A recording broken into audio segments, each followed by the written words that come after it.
Hello, people. Matthew 18, verse 7.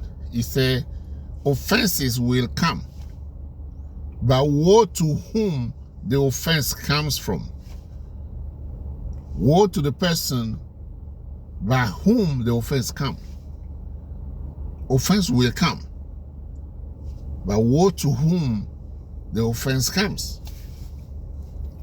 I was discussing with some of my group, some group, I was discussing with some of them about how we have a responsibility in our marriages where we don't push our spouse to a sin. Or not just, this does not apply only to marriages, but to everywhere. Your children, do you know you can do something that will push your children to sin?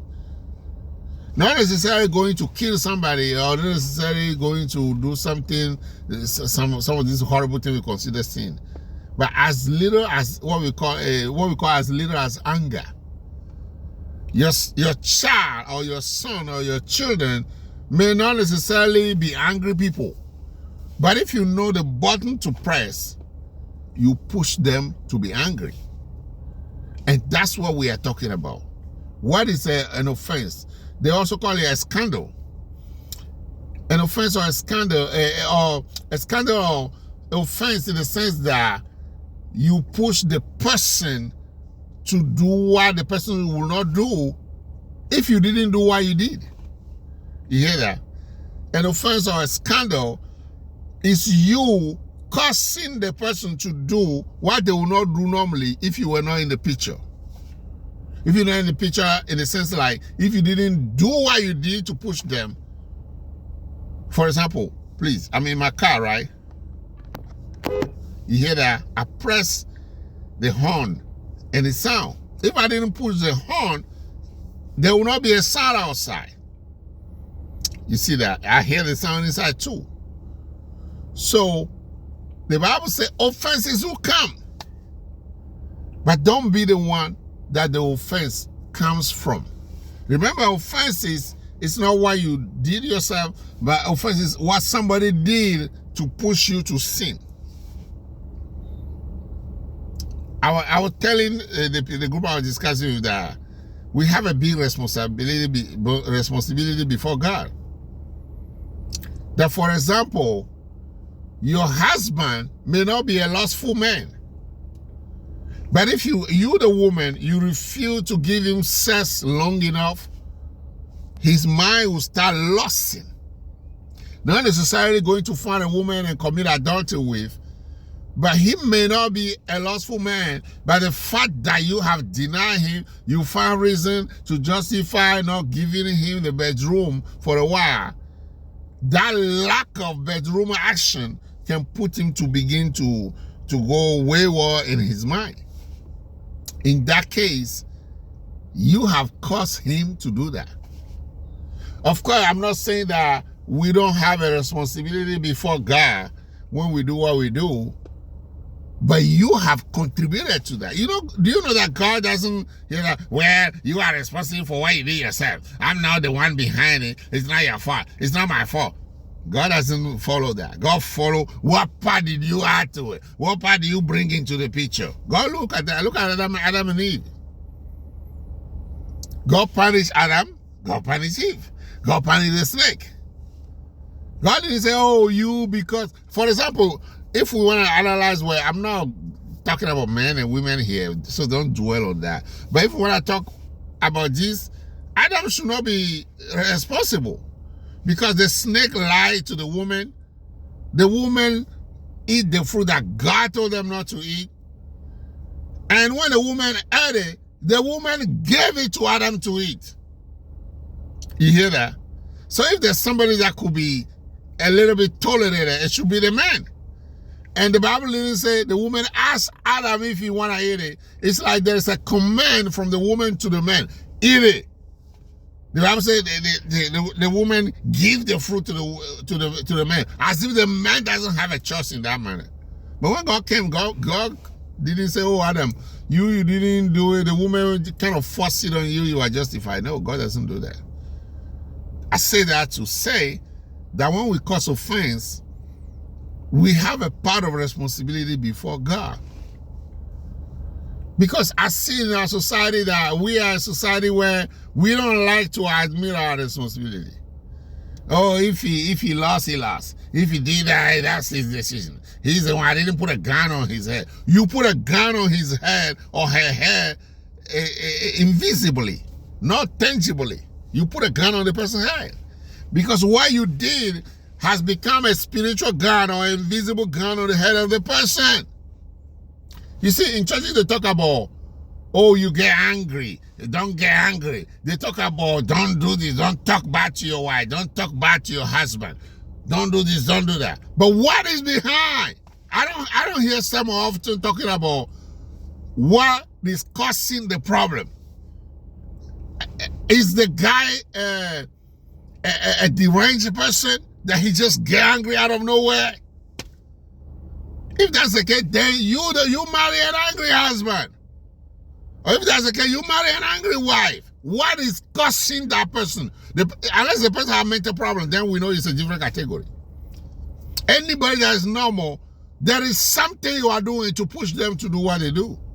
If the person gets angry, for example, there is something you are doing. Why don't you find out that thing and don't do it? And you realize he doesn't get angry. But we don't hear someone often talking about the portion that is the root cause of the problem. The portion of the problem. What causes that? You say your husband is not interested in you. Or your wife does not seem to like you or whatever.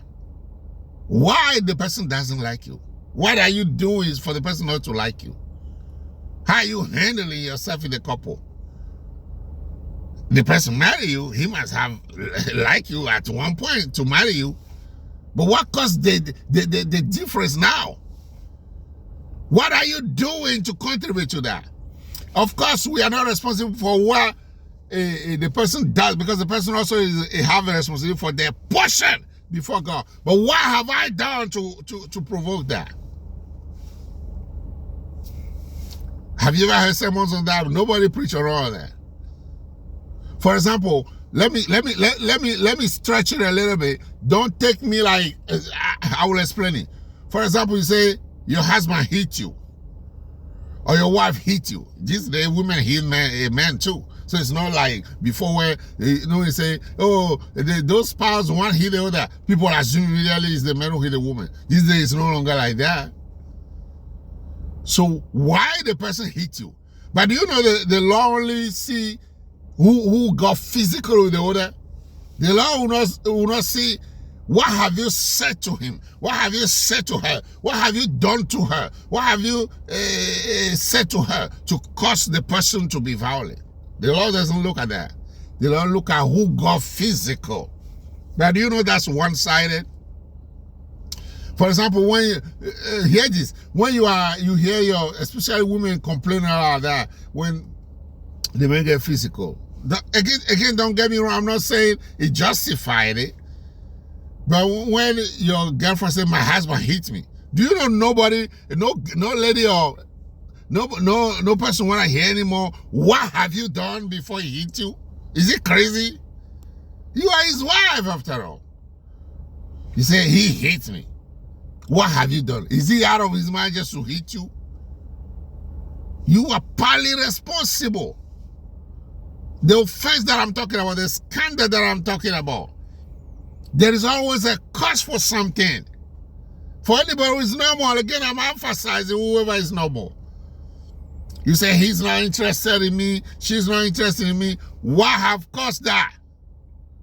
Unless you just marry a crazy woman, or unless you just marry a crazy man from the get-go, then you what do you expect? Maybe take him to mental hospital or go do deliverance for that person so they can become normal before you can expect anything normal to come out of them.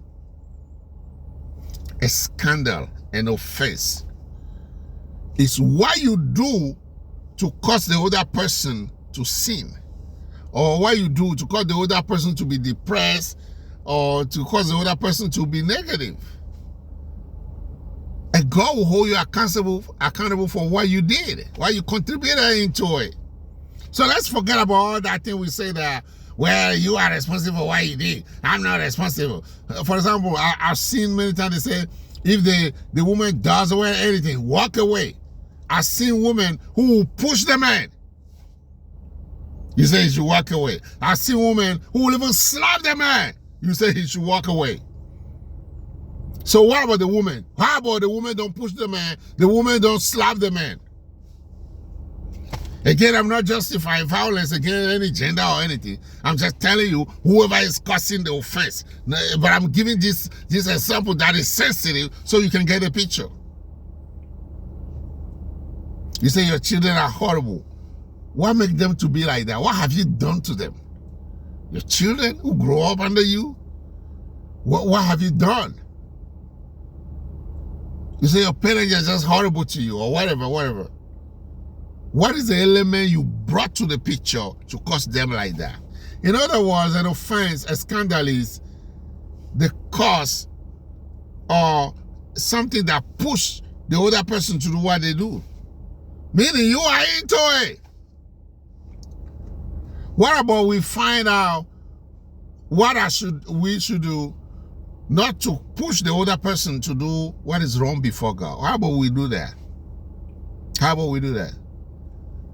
If the person is your loved one, your husband, your wife, your children, your parent, or whoever, even in friendship, there's something you do, your friend will be angry. There's something you do, you know your friend doesn't like that, but you keep doing it. The friend is okay, you go to their place, they are happy. Until you do what you did, it will change the mood.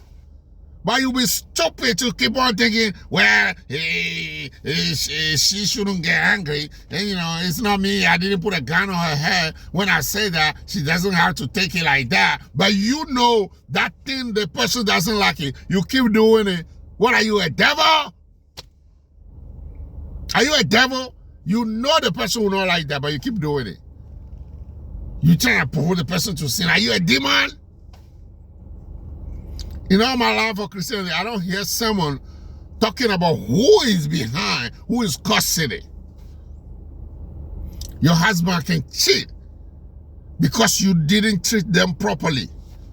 In the bedroom, or how you treat him as a husband can push him to go sin. Your wife can sin because you didn't treat her properly, or you didn't treat her properly in the bedroom or whatever, that caused her to go sin. If you did your part, the person may not have done what they have done. Of course, some people will do whatever they do, no matter what you do, but this sermon is to sensibilize you on your responsibility in the picture. Don't just think you have a free jail card like that. No, you don't. Anybody you are in their life, they say there's no miracle of that. Anybody in your life, they either will help you or they will hurt you. Anybody in your life, they will be helping you or they'll be hurting you. There's no neutral ground. Isn't that the word the Bible says about a man and a woman? I'll create for him a helpmate. Are you a helpmate?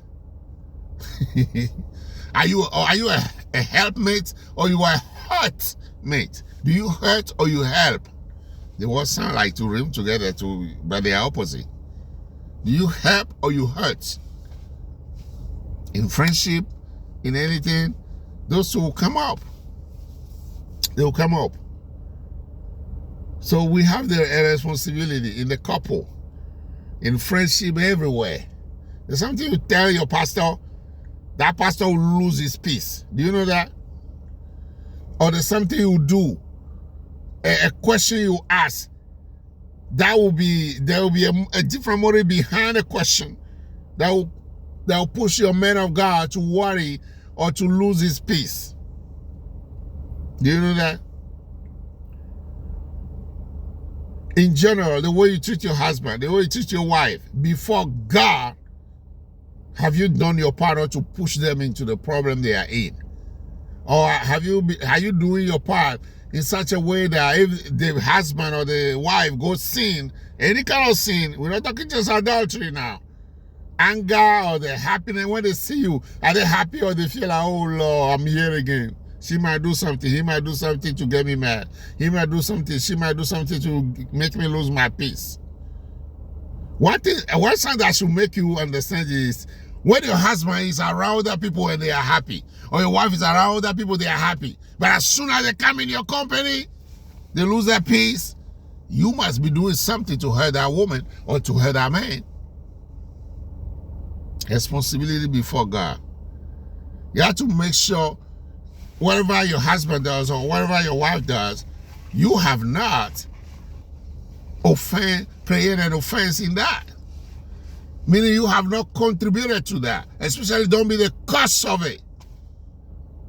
It should be that when I'm trying to be angry, my wife should do something to make me not to be angry.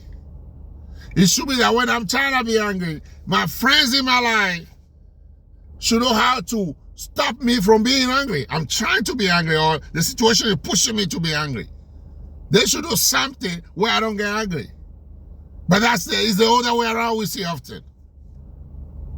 They will be the one to push you. You are peaceful, you are having a good day until that person get in the picture. You have a responsibility before God. Matthew 18:7. Offenses will come, but woe to whom the offense comes from. We have a responsibility. Please, let's examine it. Don't be easy to say, well, I didn't curse him to do that. Or you did 5 things right, but you neglected 3. Say, well, I did my best. Are you sure you did your best before God? Before God now. Not with your justification to come out of it. Not with your justification to get a free jail card. A jail-free card or whatever they say, however it's said. You did some stuff so you can say, oh, I do this for him. I do this for her. I do this for her. I did this for him. But there are other things that is not obvious that you didn't do, but God knows you didn't do that. And that's what is behind it. For example, let's talk about sex. Do you have sex with your spouse in a way to just be like, oh, Lord, yeah, let's do it. He wanted it. Oh, she wanted it. And the person senses that. Do you hear that? The person senses it. That you are not there. It's like you are not even having the sex. You say, yeah, I give him sex anytime he wanted. But you give it like with a neglectful attitude. And the person, at the end, the person is not satisfied the way the person will be if the game was played properly and everything went well and the person felt your presence in it. I don't like to talk about, little PG-13 things in my sermons, but that one just came to me.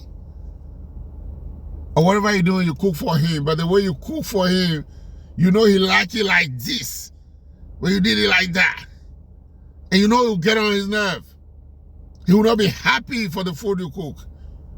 But you did it, be like, yeah, I cook for him. I cook for her, or I do this for her, or whatever it is. Just give you an example here. What you know he will please him, you will remove it out of the picture.